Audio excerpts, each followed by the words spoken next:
বাংলাদেশ মাতৃভূমি দলের নতুন অফিস উদ্বোধন ও আলোচনা সভা অনুষ্ঠিত হয়েছে। শুক্রবার বিকেলে মিরপুরে পল্লবীতে আয়োজিত এই অনুষ্ঠানে দলের বিভিন্ন পর্যায়ে নেতাকর্মী উপস্থিত ছিলেন। নতুন বাংলাদেশের সুস্থ ধারার রাজনীতি প্রতিষ্ঠায় কাজ করার অঙ্গীকার ব্যক্ত করা হয় অনুষ্ঠানে। প্রধান বক্তা হিসেবে বক্তব্য রাখেন খাদ্য অধিদপ্তরের সাবেক কর্মকর্তা আলহাজ মোহাম্মদ ফজলুল করিম আকন্দ। তারা ভাবে যে আমি একটা লোক ব্যাংক থেকে লোন নিলেন, সে বলছে সুদ দিলেন। এবং বক্তারা বলেন, বাংলাদেশ মাতৃভূমি দল প্রবাসীদের অধিকার ও ন্যায্যতা প্রতিষ্ঠায় কাজ করবে এবং সবসময় প্রবাসীদের পাশে থাকবে। অনুষ্ঠানে প্রধান অতিথি হিসেবে উপস্থিত ছিলেন রূপালী ব্যাংকের সাবেক ডিজিএম মোহাম্মদ শুকুর মাহমুদ মোল্লা।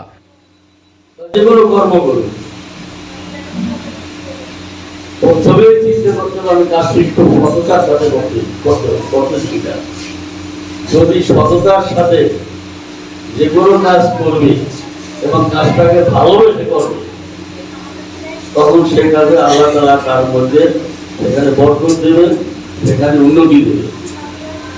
আর করলাম ভালো লাগে না, করলাম না, আজকে করলাম কাজে করলাম না, এই জাতীয় মানসিকতা যদি কোনো কাজে হাত দেয়, সেই কাজে কখনো সফলতা হয় না। এটা 100% বাস্তব কথা। মনে প্রাণে ভালোবাসতে হবে, বিশেষ করে সংগঠনের সাথে যারা জড়িত আছে বা থাকবে, তারা মনে প্রাণে এটাকে ভালোবেসে এটার জন্য এইটুকুটা যদি ভুলে গেলে আমার মনে হয় এই সংগঠনের উন্নতি করতে সম্ভব হবে কিনা সন্দেহ থাকে। দোয়া করি এবং আপনাদের সহযোগিতা নিয়ে আজকে আমরা দোয়া করবো যাতে এরা এই সংগঠনটা আস্তে আস্তে সুযোগের দিকে যেতে পারে এবং সফল হতে পারে।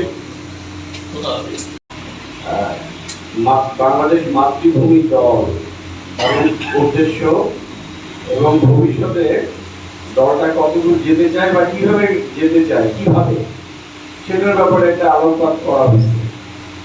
এবং এই সভার সভাপতি হিসেবে আমাকে মনোনীত করা হয়েছে।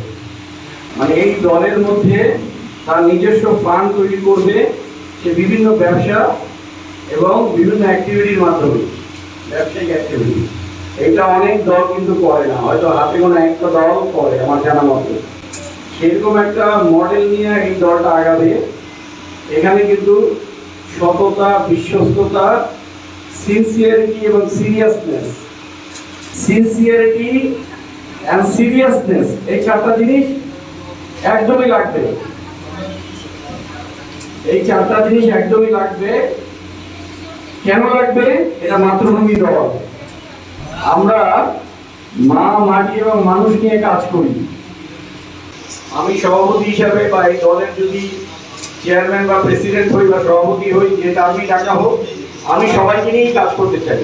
আমি সেনাবাহিনীতে দীর্ঘদিন কাজ করছি এবং সিভিলে আমি প্রচুর পরিশ্রম করছি। 15 বছর আমি অমানসিক পরিশ্রম করছি সিভিলে।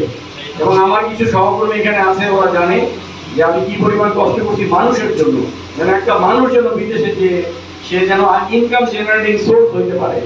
তো সেরকম একটা দলে আপনারা আমাকে ডাকছেন, আমার হাতে আপনারা দায়িত্ব দিতে চান। আমার জন্য দোয়া লাগবে। আমি হুজুরকে বলবো এবং মুরব্বীদেরকে বলবো আমার জন্য দোয়া করবেন, যেন কোনোভাবে যেন কোনো অহংকারী মনোভাব যেন না পোষণ হয়। এটা ডেডিকেটেড হবে মা, মাটি এবং মানুষের জন্য।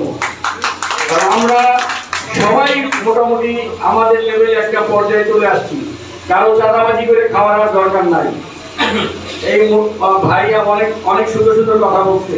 সমাজ গঠন আমাদের পক্ষেই সম্ভব এবং যে কারণে এই দলটা নিজে অর্থনৈতিকভাবে স্বাবলম্বী হবে।